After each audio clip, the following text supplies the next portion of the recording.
భీమవరంకు డిస్కౌంట్ల పండుగ తెచ్చింది కేకే స్టోర్స్. ధరల్లో చౌక చౌక. కేకే స్టోర్స్, పీపీ రోడ్, భీమవరం. మొన్నటికి మొన్న బంగ్లాదేశ్లో హిందువుల మీద దాడులు జరుగుతూ ఉన్నారు, విగ్రహాలు కాల్చేస్తూ ఉన్నారు, దుర్గాదేవి ఆలయాలు కాల్చేస్తూ ఉన్నారు. నేను మాట్లాడుతున్నప్పుడు మనకెందుకు సార్ అంటారు, అక్కడి నుంచి శరణార్థులు వచ్చేస్తారు, అప్పుడు ఇక్కడికే వస్తారు.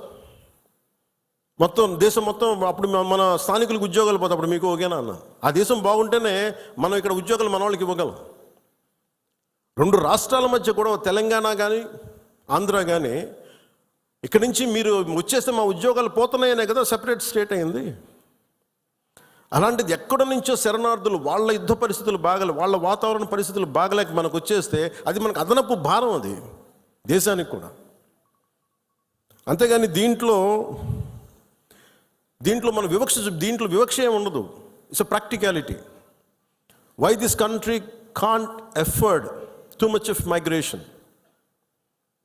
ఆల్రెడీ 1 కోట్ల మంది జనాభా, వీళ్ళకి ఉద్యోగ అవకాశాలు, వీళ్ళకి ఉపాధి అవకాశాలు, వీళ్ళకి విద్యా అవకాశాలు, వీళ్ళకి గృహ అవసరాలు ఇవ్వడమే కష్టం, తప్పన పడాలి. అలాంటిది ఇంకా అదనంగా ఎక్కడి నుంచో వచ్చేసి వేరే దేశాల నుంచి ఎక్కడ తీసుకుంటాం? అది ప్రపంచం అంతా ఇదే సమస్య ఉంది. సో అలాంటి సమయంలో ఇది మనందరి బాధ్యత. ఇది నేషన్ సంబంధించిన సమస్యలు, మన సమస్యలు కూడా. మనం ఎక్కడో కావల్లో కూర్చున్నాం, లేదంటే నెల్లూరులో కూర్చున్నాం, సూలూరుపేటలో కూర్చున్నాం, బిట్రగుంటలో కూర్చున్నాం, లేదంటే ఎక్కడ కూర్చున్నాం, మారుమూల గోదావరి జిల్లాలో కూర్చొని కుదరదు. దీని ఇంపాక్ట్ మొత్తం మీద ఉంటుంది. ఇది మనందరి బాధ్యత. ఇది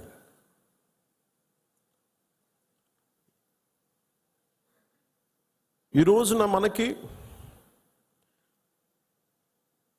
ఒక వాస్తవాన్ని వాస్తవంగా మాట్లాడటం తెలుసుకుందాం. నేను చాలాసార్లు ముస్లిం సమాజానికి కూడా చాలాసార్లు చెప్పాను, నేను ఎందుకు ఇంత మాట్లాడాల్సి వస్తుంది, ముస్లిం, క్రిస్టియన్, హిందువుని ఎందుకు మాట్లాడాల్సి వస్తుందంటే, హిందువులకు ఉన్నది ఒకటే దేశం, ఇంక వేరే దేశం లేదు. ఇక్కడ కూడా హిందువులను టార్గెట్ చేసి చంపితే ఎక్కడికి పారిపోతారు? అంటే నీకు చంపింది 26 మందిని, కానీ దాని ఇంపాక్ట్ కోట్లాది మంది జనాభా, ఆశేష్ మొత్తం భారతదేశం మొత్తం మీద ఉంది. వెళ్ళి మీ ప్రధానమంత్రికి చెప్పుకో, మీ మోడీకి చెప్పుకో. అది మోదీ గారికి చెప్పడం కాదు, అది చంపేసి నన్ను కూడా చంపేయాలని మసూదన్ గారి భార్య వెళ్ళి మా బిడ్డలు కూడా చంపేయండి, మీ మోడీకి చెప్పుకోపో. ఉగ్రతలు ఒకటే చెప్పాలనిపించింది. నువ్వు మోదీని అంటలేదు, ఇక్కడ మా అందరిని అంటున్నావు. ఎందుకంటే ఇలాంటి సమయం, ఎలాంటి కష్టమైన సమయం కాబట్టి నిత్యం విమర్శించే మోదీ గారిని విమర్శించే నాయకులు కూడా ఈరోజు ఆయనకు మద్దతు తెలుపుతూ ఉన్నారు. దేశం అంత ఏకతాటిపైకి వచ్చింది మొట్టమొదటిసారి. ఇలాంటి సమయంలో అంటే నేనేది ఏంటంటే, ఇర్రెస్పెక్ట్ ఆఫ్ మన డిఫరెన్సెస్ అసైడ్, ఉగ్రవాదం మీద మటుకు, హింస మీద మటుకు, ఇర్రెస్పెక్ట్ ఆఫ్ రిలీజియన్, మనందరం ఒకటే మాట మాట్లాడాలి.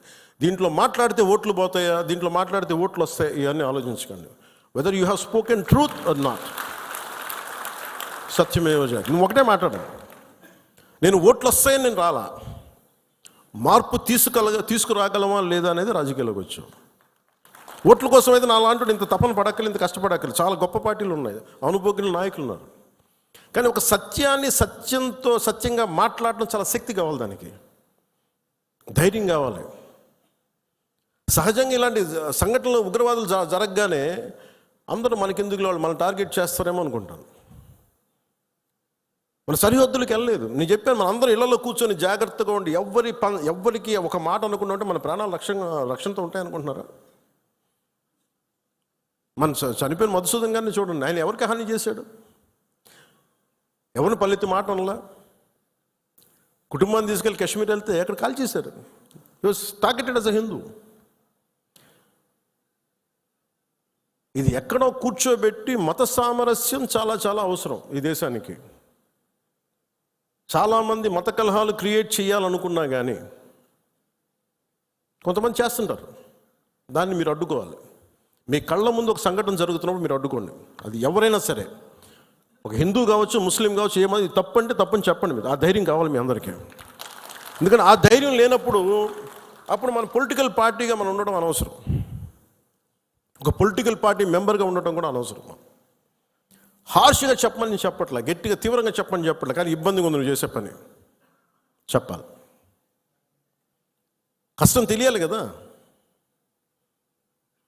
ఇది మటుకు మనం నిర్ణయించుకోకపోతే మీరు అందరూ అసలు ఓటు వెయ్యను ఏముంటుందని, అసలు నాయకుడు కానోడు కూడా ఇంట్లో సోఫాలో కూర్చొని కదలని వాడు కూడా సార్ ఇది సెక్యులరిజం కాదు సార్, ఇలా మాట్లాడకూడదు అంటే ఏంటి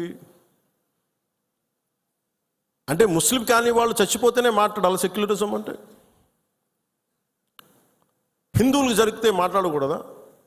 that can be defined as secularism. ఇది సమస్య మన దేశంలో. అందుకని ఇలాంటి ఈరోజు నాయకులందరికీ, మన జన సైనికులందరికీ కూడా, విరమాలి అందరికీ కూడా నాకు ఒక విన్నపం ఏంటంటే, సెక్యులరిజం అనే పదానికి మీరు ఈ పడికట్టు డెఫినేషన్ మీరు తీసుకోకండి. ఇది మటుకు మీరు చాలా చాలా స్పష్టంగా తీసుకోవాలి.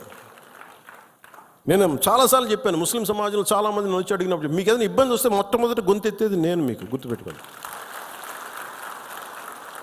కష్టం వచ్చింది ఎందుకంటే ఎందుకంటే నేను ఏం మాట్లాడుతున్నానంటే సార్, ఇది మనందరం ఇక్కడ మనం పాకిస్తాన్ ఇస్లామిక్ రాజ్యం, అది they announced Pakistan is an Islamic nation.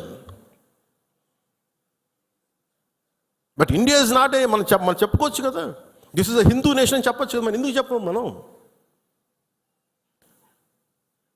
మన మూలాల్లో మతం అనేది ఒక విధానం అంతే. అందుకని మనం ఇప్పుడు చెప్పాల్సిన అవసరం లేదు.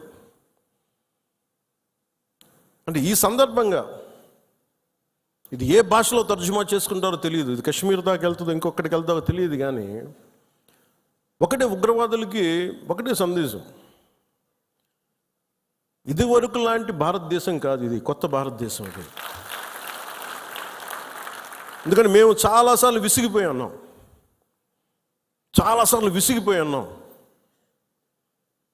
మీ ఇష్టానికి వచ్చి కాళ్ళు చంపుతానంటే ప్రాణాలు ఎలాగపోతాయి మాకు తెలుసు. As well as will fight and let our life go.